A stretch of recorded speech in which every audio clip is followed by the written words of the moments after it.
We are going to do Obadiah today. All right, so for those of you who've never heard of Obadiah, we're going to go through Obadiah.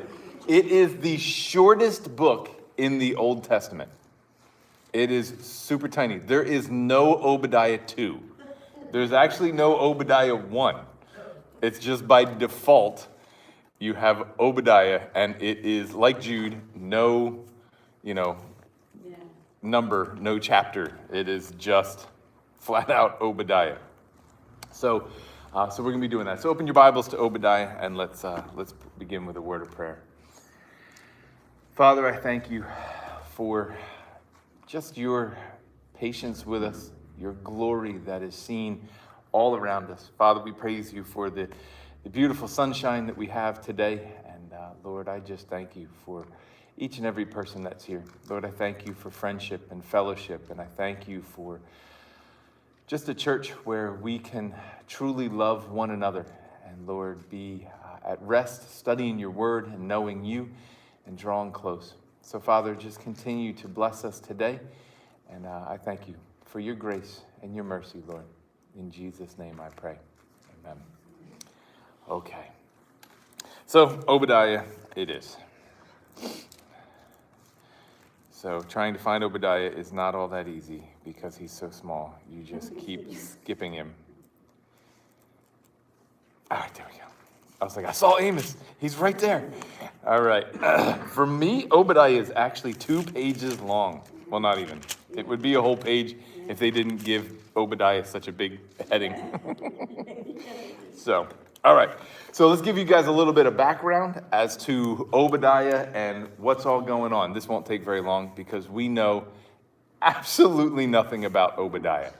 I believe there is like a dozen people named Obadiah or called Obadiah, which just means messenger of the Lord, or messenger of the Lord. So it's kind of a trait name. That's all. It's not necessarily his name, which it could be, but we can't sit back and say any of those any of those Obadiahs. We can say, this is him. So we don't know. So it really is just kind of we have no idea who this Obadiah is. The second problem we have is because we don't know who it is. We have no idea when this was written. We have no idea if it was written before all of the prophets. We don't know if it was written kind of during the prophets or if it was written at the very end of all the prophets. So, we really don't know a whole lot. Obadiah, well, one reason is because usually to find those things out, you're digging through the references that are in a book. Well, this one's so short, there's very few references to go off of. He's only really going to be talking about one nation, and that is Edom. And Edom comes from Esau. So the whole time that you have Israel is the whole time you have Edom. So it could happen any time in Israel's history. We just don't really have any idea. But that doesn't take away from the worth of the book to us. You have people who will, stand and say, this is the date of the book. This is the date of the book.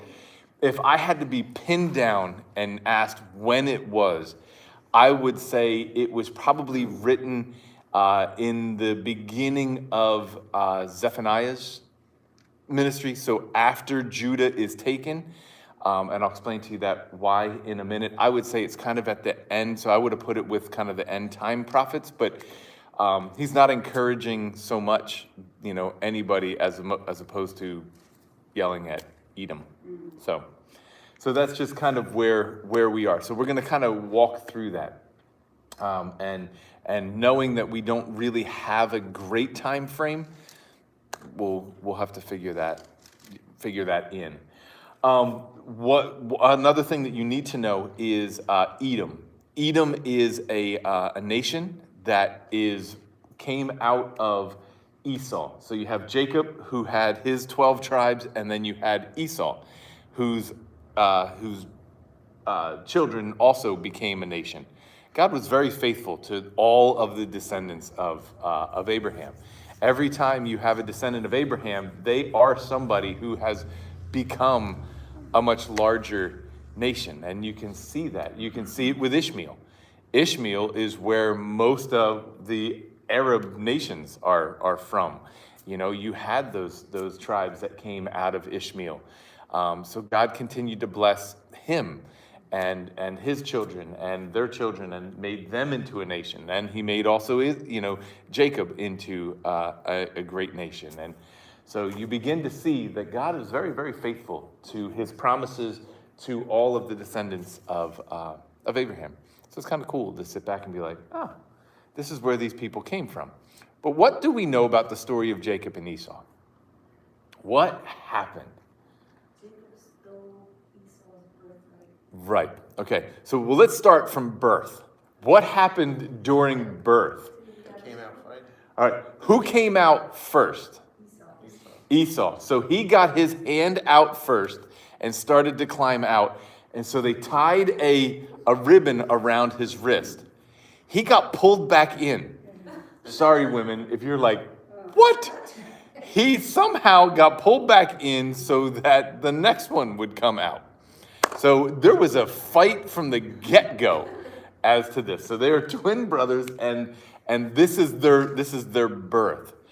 Then what happens? So then he sells what? He sells his birthright for what? Why would he do that? A pot of stew. Why would he sell his birthright for a pot of stew? He thought he was going to die. It didn't matter much to him. The birthright wasn't as important to him as feeding himself. Okay, very true. So God, when he comes after Esau, says to him, that was incredibly prideful.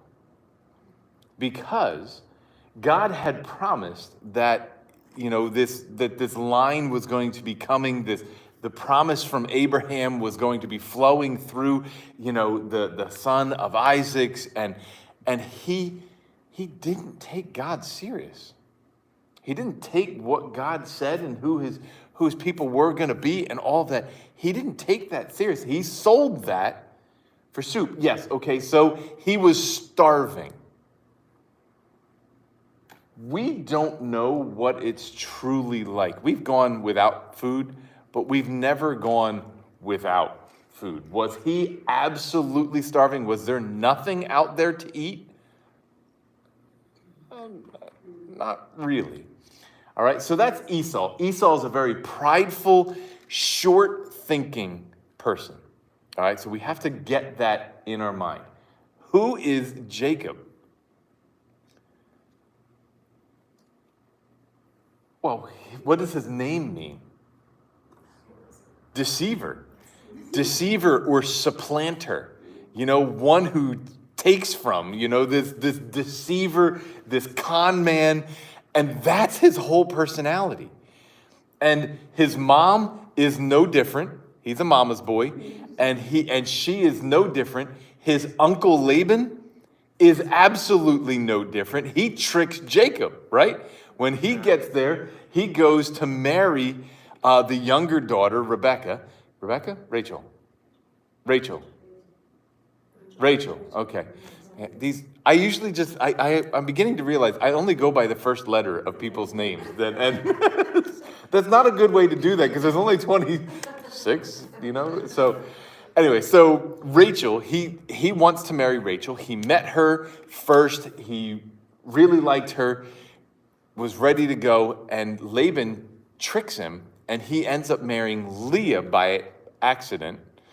And he works 7 years to get Leah. And then he has to work another 7 years to get the one he actually wanted. So you can see the deception runs through the whole family, just their whole MO of doing things.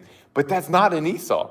Esau is this prideful, you know, just arrogant, very, very short-term thinker, you know, doesn't think past the front of his face. And you're going to see that in his descendants. You know, I have an opportunity, I'm going to take it. You know, that type of mentality, very impetuous, very prideful, you know, type of type of person. So that's kind of the whole family background. And the amazing thing is, as we're reading Obadiah, you're going to see all of his descendants are exactly like him. It is so crazy to see this personality passed down from generation to generation. And you're going to see that in just a minute. So I want you to kind of pay attention to that and realize that before we begin, this is not the main theme of Obadiah, but I want you to ask yourself, what are things that have been passed to me? Because we don't spend very often thinking about those things. But that there have been sins and there have been ways of thinking and patterns of behavior that are literally passed down from generation to generation. And I do want you to see that in this, but I also want you to look at that in your own life and be able to confront some of that, to be able to say, okay, this has been passed down. And this is something. I had a family that I was counseling, and they were struggling really, really hard because their son had totally cut them off. He was 18 or 19 years old and just said, you're not my parents anymore. I'm not speaking to you, and just disappeared. And we spent probably like 3 or 4 months mourning some of that, talking about how to keep loving him even from a distance. How does that look? Doing all of those things. And at around about 3 months into this, either I'm a horrible counselor or they just didn't see it. I asked them a question about their parents. And the dad's father he had cut off. And for as many generations as they could go back, that's how they dealt with one another. They just wrote each other off. And no, my grandma didn't speak to, her daughter for, as long as I was alive. And I literally am sitting there with them and I'm like, holy cow. How is that? It's so foreign in my mind, but to them, it was incredibly common. And when it happened to them, they didn't like it. And I'm like, okay, let's get some time of confession here about what is going on. And so I actually had them start reaching out to their parents to start healing some of those relationships and the way things had been done. And it was crazy. To this day, I haven't talked to them in a while, but to this day, I don't think they talk to their son. And it's crazy. It's just so foreign in my mind. But it really taught me, man, we really do have to look at kind of how things are passed down from generation to generation. These mindsets, this way of thinking, the prides that we have, the different mentalities that we can hold on to that we just think are normal, but they are not normal at all. So anyway, that's just a freebie. That's not even part of Obadiah. With the, Simon's birthright over the two, I thought so many different things sometimes. Like sometimes I think, maybe he just, didn't, number one, that's not something you can sell. Right. It's just a verbal thing. I just throw it out there. Yeah, whatever you want. And another thing, for that same reason, about your birthright. Yep. Yeah. I mean, like, I pay my left arm for that, Right. How many times do we just have that mentality? Yeah. But it really is that super, super short-term thinking. Yeah. It's the tyranny of the urgent. What is right in front of me is so much more important than what is to come. And isn't that what sin does? I mean, Adam and Eve fell for it, didn't they? Oh, if you eat this fruit, you could be like God, and you could. No one sat back and thought, hey, what's this going to look like? How does this play out? Dude, time out. If I got a time machine, I would walk into the middle of that one and just be like, yo, time out. Let's try this again. Let's look at the long haul of this. How does this play out? But that's what sin does. Sin gives us the instant gratification, and we don't see the consequences to come. and Esau's consequences lasted generations. Granted, yes, it was all part of God's plan, because Christ comes through the line of Jacob, not the line of Esau. So we get the benefits of that. So God does use people in their own decisions and foolishness to move history where it needs to go. So, yeah. So Edom today, does it still stand? Is there a nation that? We're going to get to that. Oh, okay. Yeah, because God makes it pretty abundantly clear what's going to happen. Okay. And then I will walk you through what I believe happened. There is no one knows. This is a book of absolute and complete mystery surrounding it. The book's pretty clear. The book is very easy to understand. It's very good. But to sit back and be like, well, what in the world? So let's dive in. So it starts off with Obadiah's vision. The vision of Obadiah. Like I said, we're not sure who this guy is. When we get to heaven, we're going to be like, yo, who's Obadiah? That was me. I didn't have much ink in my pen, so I couldn't write very much. This is what the sovereign Lord says about Edom. Okay? Remember, this is the nation that is down to the southeast of Israel. All right? So coming, right around kind of the whole desert area, they're protected. And we're going to talk about that by a bunch of different deserts, a bunch of different cliffs, and I'll kind of try to build a picture of it for you. But that's just, you're thinking southeast. All right? I think I did that the right direction. Yeah, they're in the southeast. We heard a message from the Lord, an envoy he sent to the nations to say, rise, let's go against her for battle. Okay, so this is his vision. And what is his vision? It starts off with we. Every other prophet, when he's talking about his vision, says I. Obadiah is saying we saw.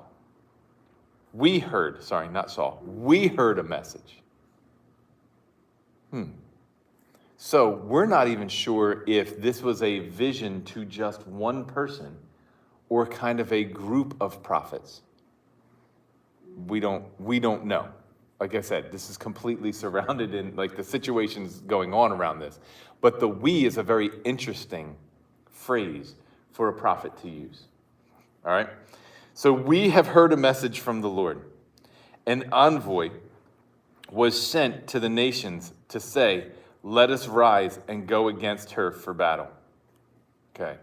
What's an envoy? Large group. Yes. It's a large group. So it's nations gathering other nations to go against somebody. So let's say we wanted to attack Russia. We would send an envoy, so a handful of different nations would get together and then go visit, Luxembourg and Belgium and all the other nations that aren't part of this group and get them against them, and then we would go. So it's kind of like this messaging group. So in other words, it's all of these nations are rallying together around. There's an envoy, there's a political move happening against Edom. Okay? Right. So the cool thing is, and we haven't even left verse 1 yet. An envoy was sent to the nations to say. So we are envisioning what's happening in heaven. That there's this vision that's being played out. Was the envoy a spiritual thing, or was it nations being pulled against nations? He's not being real clear and saying, okay, a bunch of nations are going to get together and they're going to come and get you. There seems to be kind of this dual purpose going on. God's purposes are moving and heaven is coming down against you, right? And God uses the people of earth to bring his judgment on people. We see that with Israel. We saw that with Judah. We've seen those things happen. We saw Persia come in and take over Babylon. It's all the horns that we talked about in, Zechariah. that battle. So here we are. So it says, let us go against her for battle. Again, talking about Edom. See, I will make you small among the nations. You will be utterly despised. So everybody's going to come against you. The pride of your heart has deceived you. You who live in the clefts of the rocks and make your homes on the heights. You who say to yourself, who can bring me down to the ground? Okay, so now we need to understand how their houses were and where they existed. They had on three sides of them natural borders. They were up in the mountain. Up on top of the mountains, there was a plateau, and that's where Edom was. But that plateau was only reachable from one side. Everything else had cliffs. There was, I believe it's a 57,000 foot decline in 1 mile. So if you under, not 57,000, 5,700, that would have been like Mount Kilimanjaro. But it is an incline. So I used to do backpacking all the time. And you would look at the gradient of how high and how fast you were going up to be able to know how quickly you could do a trek. And one time we did, in a mile, there was about a 2,000 foot gradient. And that was pretty steep. And that was pretty heavy. This is 5,700 feet in a mile to go up, right? How many feet are in a mile? Yeah, so it literally is about a foot up for every foot forward. So think about, it's almost like a staircase. That's how long it would be for an entire mile. Imagine a staircase a mile long, and you don't have the benefit of actually having stairs. It's going to be rocky, it's going to be hard. You can't take an army up that. How is an army going to be able to get up those stairs and not get destroyed? So that is on one side. On another side is a little bit less of a slope. It's still pretty cliff-like, and its base is a desert. So there's really no way to get to it because your army would have already been exhausted coming in through the desert to get to this side. So your army's not going to attack there. You lose half of it by the time you even get to this cliff area, and then you've got to come up. And so that is what is surrounded them. And on the other side is just pure desert. There's just no getting to it, and it's still pretty high. But it is a full-out desert.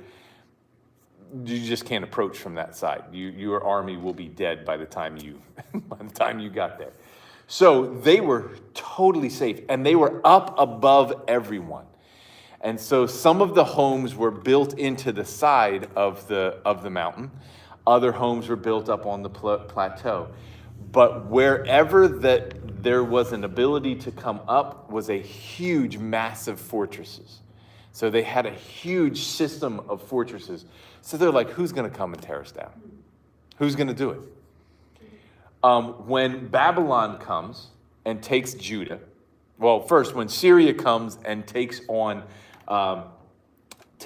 Israel and takes them out, Assyria comes and they go to take out Judah, but God stops them and they get called back and there's a fight that goes on and they have to leave.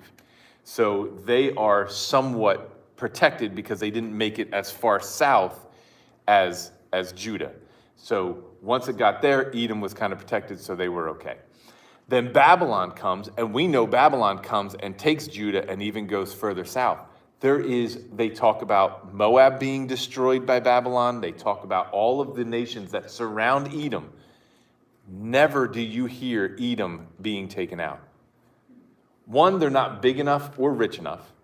They are small, so they can be kind of left alone. But it's not worth losing so much of your army just to go get this little hill. So they were left alone a lot. And so when Babylon comes and takes Judah, they're like, see, we're unstoppable. And that's why when you hear these type of phrases, you can start looking and saying, okay, Maybe it was post-exilic. Maybe it was after the exile of Judah that this happened. All right, that this is being written to them. All right, so we have a good picture of who and where they are. So they're up in the rocks. And it says this, though you soar like the eagle, you make your nest among the stars. From there I will bring you down, declares the Lord. So you have this prideful phrase that they would use all the time. You know, who's going to tear us down? God says, I will bring you down. If thieves came to you, if robbers in the night, oh, what a disaster awaits you. Would they not steal only as much as they wanted? If grape pickers came to you, would they not leave a few grapes? But how Esau will be ransacked, his hidden treasures pillaged. So you can imagine where they would keep their treasure. If you'd probably be storing it like on the side of a cliff, you know, you're going to keep so that access to it, no one would be able to find it. There is some people who think that there is huge treasure, and we're going to see why in a minute, hidden in the mountains up there. So if you ever want to be like a, you know, what's his name? An archaeologist, but no, what is the Indiana Jones? If you ever want to be like an Indiana Jones type figure, this is where I would begin, all right? And you'll see why in a minute. But he says, your hidden treasures will be pillaged. All your allies will force you to the border. Your friends will deceive and overpower you. Those who eat your bread will set a trap for you, but you will not detect it. All right, so he's explaining to them how they're going to be destroyed. And he's saying, listen, you are going to be absolutely destroyed. If a thief just came, a thief doesn't steal everything. Like if you come home and you've been robbed, you're not worried that you're in, like the house is completely empty. Like there's no couch, there is no pictures on the wall. We think they go through destroy, but they leave stuff. He says if someone comes and picks the grapes, aren't they going to miss a few? He's saying, listen, who comes and destroys you is not going to leave anything. There won't be anything left of Edom. It will be completely and utterly destroyed. All right, keep going. And then he says, it's your allies who will force you to the border. Your friends will deceive and overpower you. Those who eat your bread will set a trap for you, but you will not detect it. In that day, I'm going to come back to verse 7 in a minute. In that day, declares the Lord, I will not destroy the wise. Will I not destroy the wise men of Edom, those of understanding in the mountains of Esau? You warriors, Teman, will be terrified.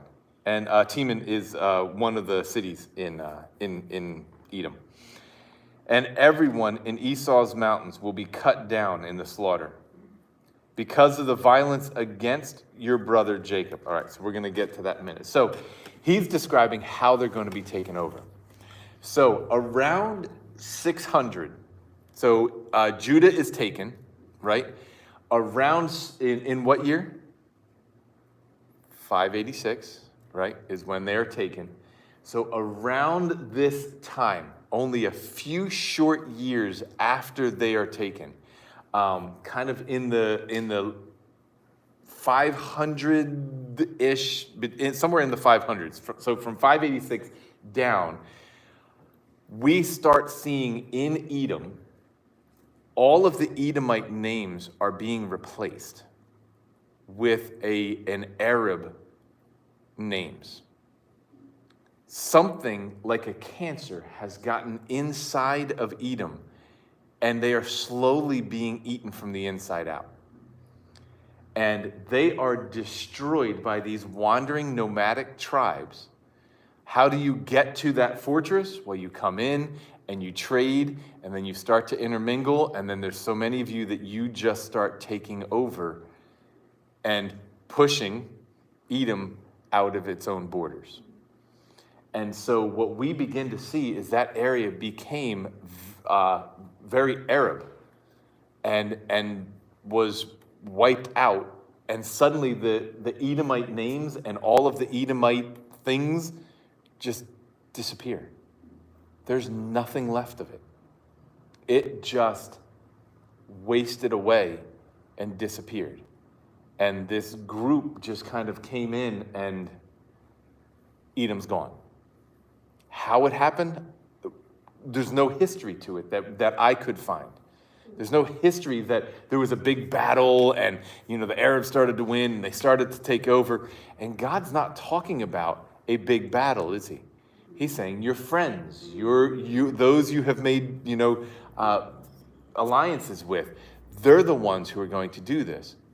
And if you look, that's exactly what has happened to Edom. We don't know exactly what happened to Edom. But God did what? He brought them down and he destroyed them. Why? Let's look at why, because that's what he's going to get into. He says, because of the violence against your brother Jacob, you will be covered with shame and will be destroyed forever. On the day you stood aloof while strangers carried off his, meaning Jacob, carried off his wealth, and foreigners entered his gates and cast lots for Jerusalem, you were like one of them. You should not gloat over your brother in the day of his misfortune, nor rejoice over the people of Judah in the day of their destruction, nor boast so much in the day of their trouble. You should not march through the gates of my people in the day of their disaster, nor gloat over them in their calamity in the day of their disaster, nor seize their wealth in the day of their disaster. You should not wait at crossroads to cut down their fugitives, nor hand over their survivors in the day of their trouble. Okay? Now, this is where the confusion comes in. Because he doesn't say you should not have. He's saying you shouldn't when these things happen. So we already know that Judah is going to be taken. And this language sounds like he is saying, when this happens to them, don't do this. And of course they do, because this has been their MO. When any nation would get destroyed, they would come in afterwards and kind of pillage and wipe them out. And that was their way of reigning and pillaging people and getting all of that, is picking on the weak. And what was left over, they would kind of come in like ravens and pick them apart. And he's saying, don't be that. Don't be so short-sighted. In the day of their trouble, in the day of their disaster, don't go in their gates. Don't go and slaughter their people as they try to run. Give them refuge. But that's not what happens. Edom does cut them down.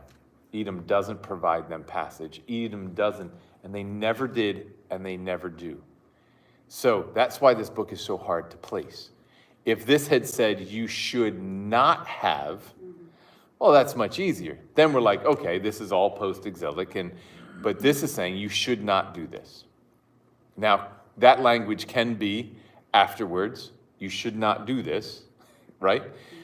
Or it could be before it, where they're saying you shouldn't do this as a warning, don't do this or this will happen.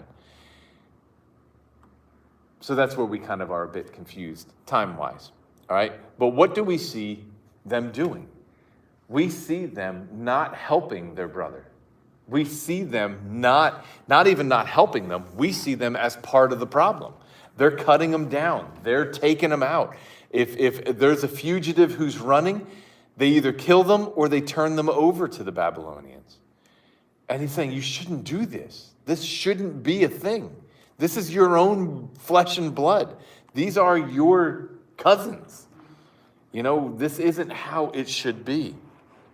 And so he's saying, don't gloat over them in the day of their calamity, where you could see them up on the mountain as they're watching people running for their lives, and they're like, ha ha, hey, we knew this was coming, who got the birthright now? You can kind of see that whole thing playing out. And he says this, the day of the Lord is near for all nations. As you have done, it will be done to you. Your deeds will return upon your own head.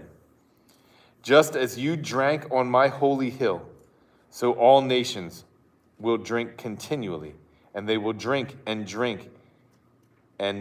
be as if they had never been.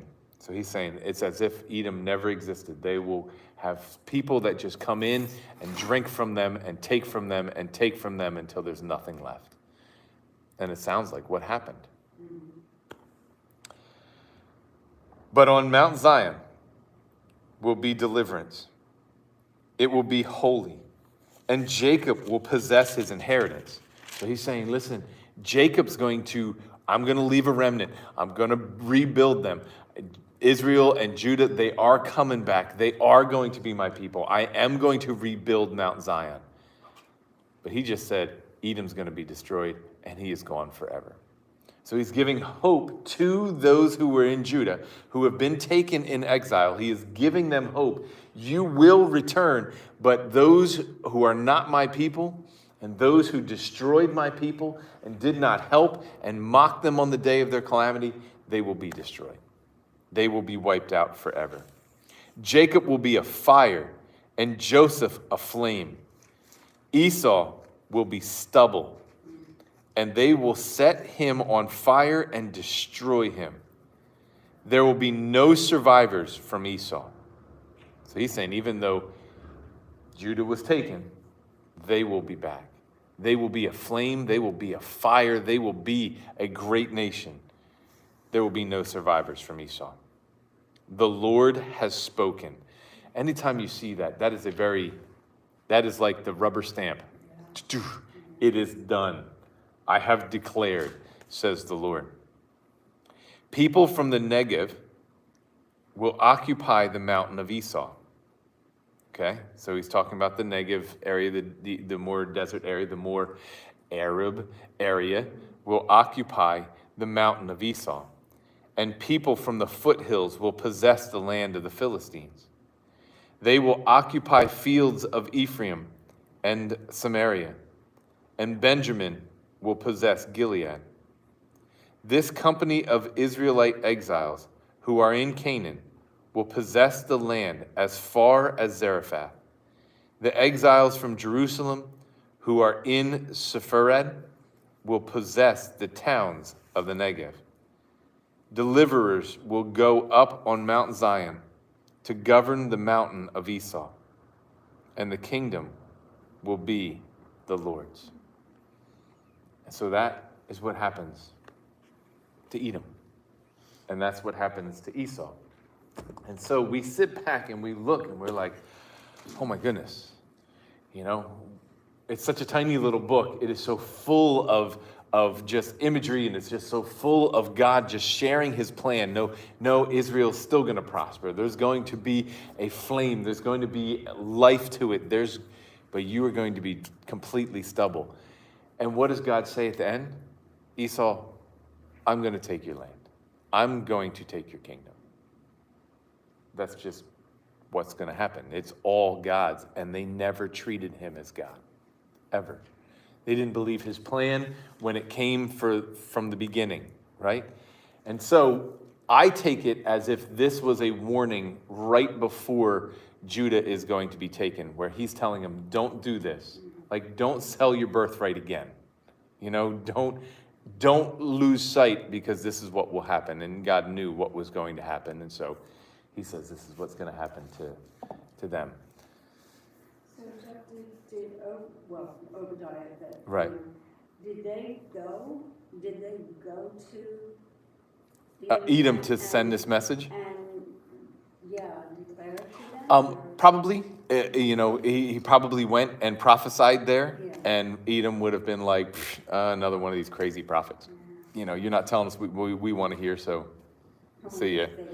This is like, yeah, Were they killed? Who knows? You know, we don't, like I said, we don't know anything surrounding this. And that's what makes it so interesting. You're like, wow, this is pretty cool. But you see, it's no different than any of the other prophets where God is saying, listen, walk with me, obey me, you know, treat one another the way you're supposed to treat one another. And this is what God has. This is my plan for creation. This is what creation was supposed to be. And if you're not going to follow that, you're going to be destroyed. Just that plain, that simple. And if you aren't going to give God his glory and you're not going to live for him, then it all just disappears. So this place doesn't exist anymore. It's what's I mean, it's still there, but there's nothing left desolate. of Edom. There are people that live there, but it's all Arab. And there's no one who says, oh, hey, I'm a descendant of Edom, or of Esau, that we know of. I'm sure there's some group of people that may or may not actually be descendants of Esau, but they aren't reigning in their own area anymore. And, you know, what happened to them, we don't know. My best guess would be that the Arabs just kind of came in and took over. And that was it. They made alliances with them. They came in and they just somehow completely pushed them out in a very short period of time, and they were destroyed. And that was the end of them. So yeah, God's word is frightening and amazing and comforting all at the same time. So fear the Lord. And I wonder, Jeff, it's like going back, I mean, with what happened, you know, with it, they didn't stay on the goodness of God that we have to keep. Right. We And have to keep up front. yes, and you've got to keep the goodness of God in front of you. You've got to keep the fear of the Lord in front of you. Esau never feared the Lord. Never acknowledged who God was, God's plan, God's role in all of this, you know, not even to complain. You know, you don't hear even any of that, like, you know, God, why would you allow him to take my... He goes to his dad. We forgot that part of the story. He goes to his dad to get the blessing right before his father dies. And his father's like, I already blessed somebody. Who was it? Because his mom had taught Jacob how to steal that blessing by putting fur on his arm. I mean, how fuzzy is a guy that you put a sheepskin on and the dad is like, yo, that's my son. I mean, it must have been like a Sasquatch. I mean, I'm hairy, but no one would ever, you know, touch my arm and be like, oh, that's a sheep. You know, that's, holy cow. You know, and, you know, so his mom tricks Isaac into giving Jacob the blessing, and then Jacob disappears for a while because Esau wants to kill him. But Esau comes in, and there's this, don't you have anything left for me? And what was Isaac's blessing for him? Let's just read that real quick. We have a few minutes. Let's see if we can find it. It's going to be in Genesis.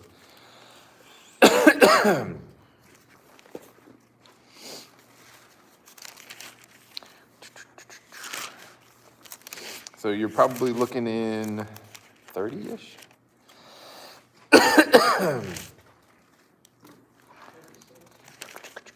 That'd be a little bit even further, 30. Jacob's children. Jacob marries Rachel and Leah, so we're 28. Jacob's dream, 26, 27. Jacob takes Esau's blessing. Oh, let me read it to you. We're in 26, verse 34. When Esau was 40 years old, okay, so he's 40, he married Judith, daughter of Beri, the Hittite. So did he marry where he was supposed to? No. And also Beshmath, daughter of Elam, the Hittite. They were a source of grief to Isaac and Rebekah. All right? Because Rebekah sends him to her brother so that he would marry in the family and not someone who would have, you know, all the trouble that we end up running into later anyway. When Isaac was old and his eyes were so weak that he could no longer see, he called Esau, his older son, and said to him, "My son." "Here I am," he answered. Isaac said, "Now go. I am now an old man and don't know the day of my death. Now then, get your equipment, your quiver and bow, and go out into the open country and hunt me some wild game. Prepare me the kind of tasty food I like and bring it to me to eat, so that I may give you my blessing before I die." So Isaac's trying to bless his older son. He obviously has a better relationship with his older son, and he's a daddy's boy, and Jacob's a mama's boy.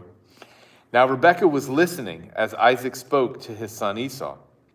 When Esau left for the open country to hunt game and to bring it back, Rebekah said to her son Jacob, "Look, I overheard your father say to your brother Esau, 'Bring me some game and prepare some tasty food to eat, so that I may give you my blessing in the presence of the Lord before I die.' Now, my son, listen carefully and do what I tell you. Go out to the flock and bring me 2 choice young goats, so I can prepare some tasty food for your father, just the way he likes it. Then take it to your father to eat, so that he may give you his blessing before he dies." Jacob said to Rebekah, his mother, "But my brother Esau is a hairy man. I have smooth skin. When my father touches me, I would appear to be tricking him and would bring down a curse on myself rather than a blessing." His mother said, "My son, let the curse fall on me. Just do what I say. Go and get some for me." So he went and got them and brought them to his mother, and she prepared the tasty food. Then Rebekah took the best clothes of Esau her son, which she had in the house, and put them on her younger son Jacob. She also covered his hands and the smooth part of his neck with a goat skin. When she handed to her son Jacob the tasty food and bread she had made, he went to his father and said, "My father." "Yes, my son," he answered. "Who is it?" Jacob to his father. Jacob said to his father, "I am Esau, your firstborn. I have done as you have told me. Please sit up and eat some of the game, so that you may give me your blessing."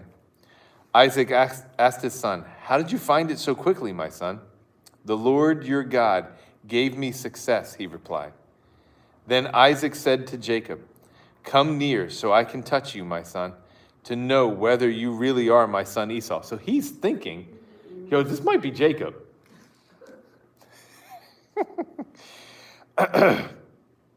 Jacob went close to his father and he touched him. The voice is the voice of Jacob, but the hands are the hands of Esau. He did not recognize him, for his hands were hairy like those of his brother Esau. And so he proceeded to bless him. "Are you really my son Esau?" he asked. "I am," he replied. Then he said, "My son, bring me some of the game to eat, so that I may give you my blessing." And Jacob brought to him, and he ate, and brought some of the wine, and he drank. Then his father Isaac said to him, "Come here, my son, and kiss me." So he went to him and kissed him, and Isaac caught the smell of his clothes and blessed him and said, "Ah, the smell of my son is like the smell of a field that the Lord has blessed. May God give you heaven's dew and earth's riches, and an abundance of grain and new wine. May nations serve you and people bow down to you. Be Lord over your brother, and may your sons and your mother bow down to you. May those who curse you be cursed, and those who bless you be blessed." So that was his blessing over him. And you see, may your brother serve you, and if whoever curses you, may they be cursed.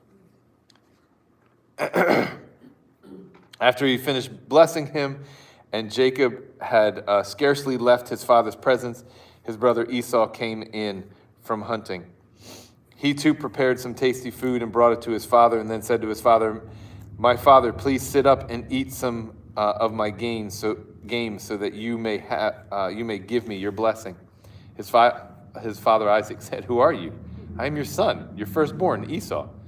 Isaac trembled violently and said, "Who was it then that hunted game and brought it to me? I ate it just before you came, and I blessed him, and indeed he will be blessed."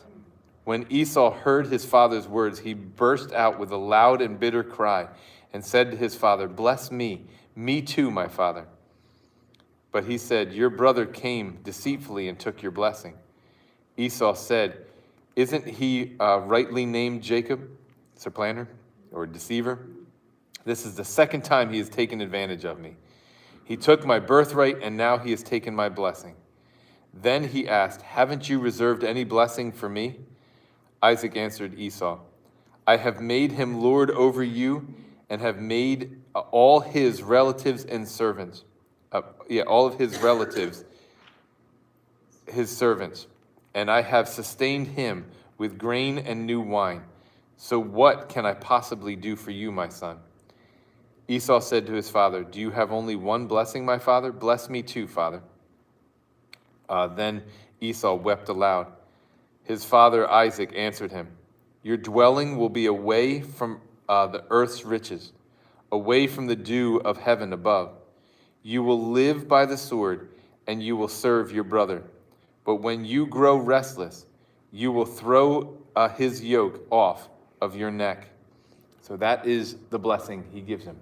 He says, when you get tired of serving him, you're going to throw the yoke off of your neck. And where does he say? He's going to live where? Away from the earth's riches, away from the valleys and the lush fields and all of that. He's going to end up living up in the mountains, away from the dew. The dew is not going to be up that high. Dew points are down here where everything is. And so he is sitting here telling him all of these things that actually do come true. And he does throw off the yoke, and he fights against his brother.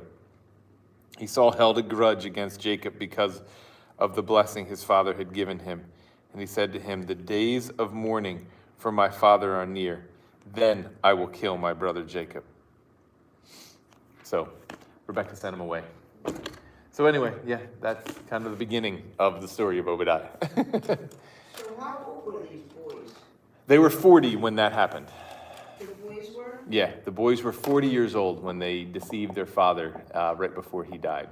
They almost sound like teenagers. Yep. Yeah, they really do. They really do.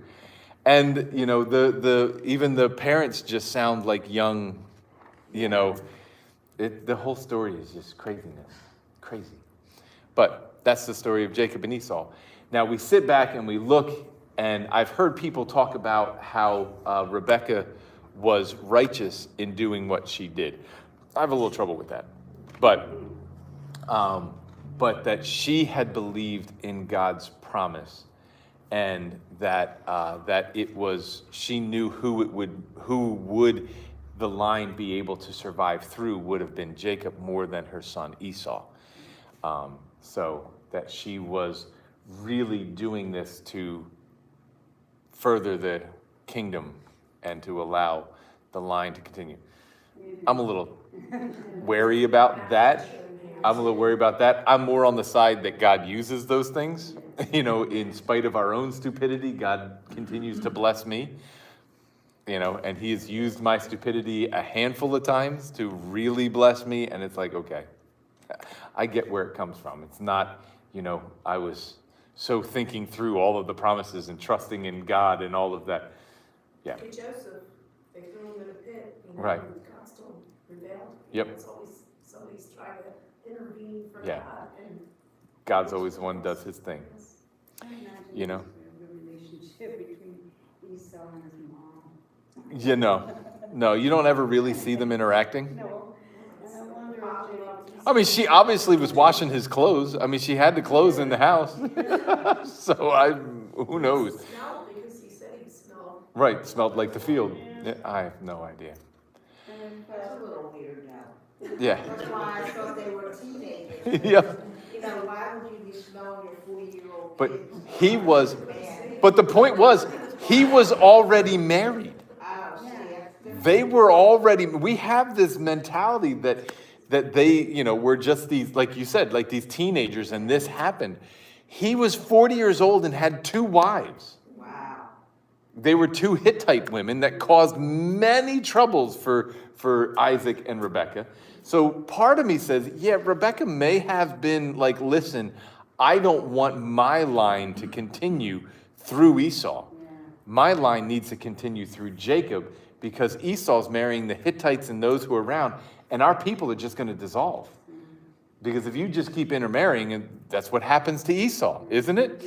Esau, Edom gets kind of taken over, whether they married the Arabs that came, and that just kind of what happened. We don't know, but so you do see Rebekah's.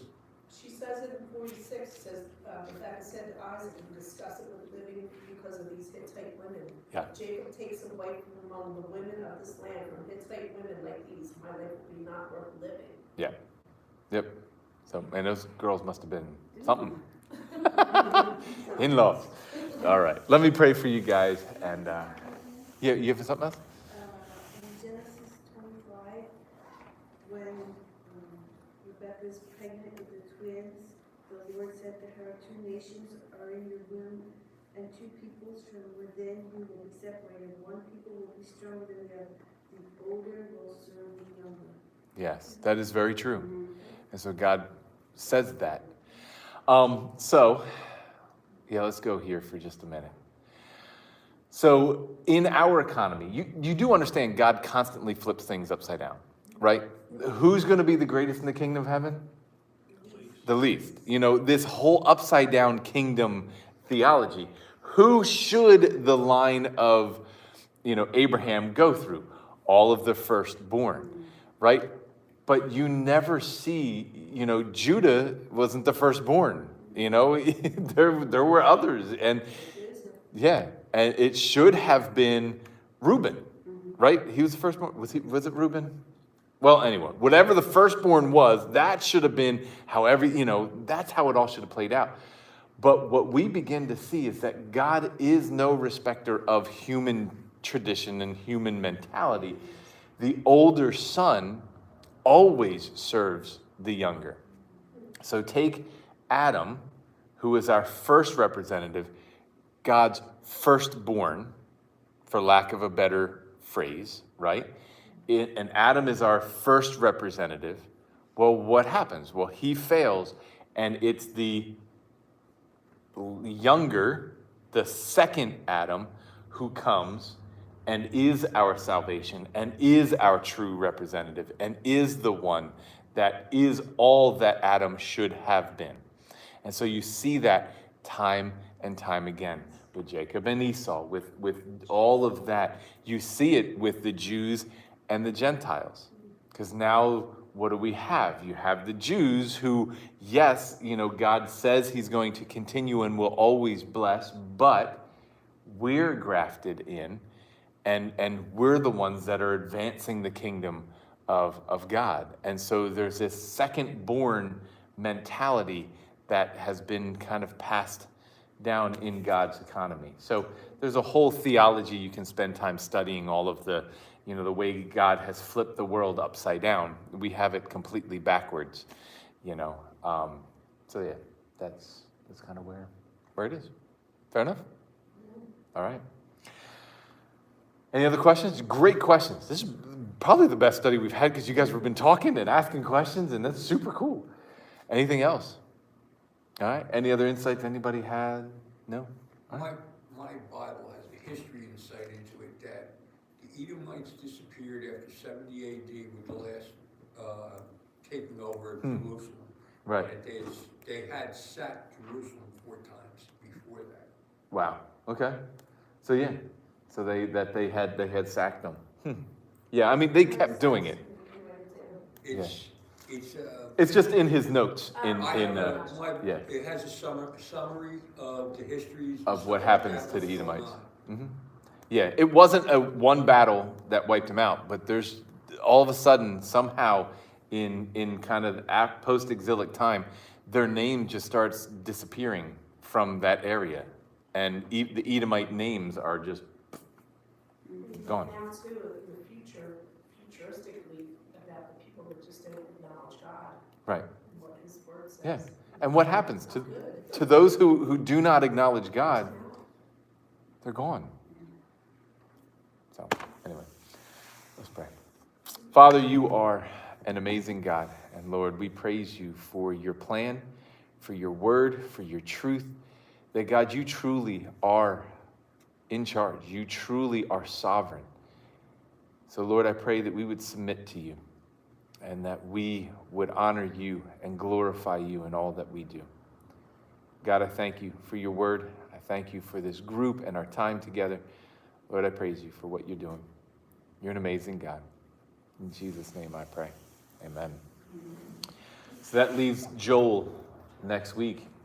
And then we are done all of the minor prophets. So come in with an idea of, hey, what do we want to study next? But remember, we don't have super long. So next week, we're going to talk about what we're going to study for basically the month of November and December, and then what you guys want to do for January and February. And I have a few suggestions and see what we end up making this look like, but see what God does. Fair enough? Sweet. So you're saying like a shorter book than the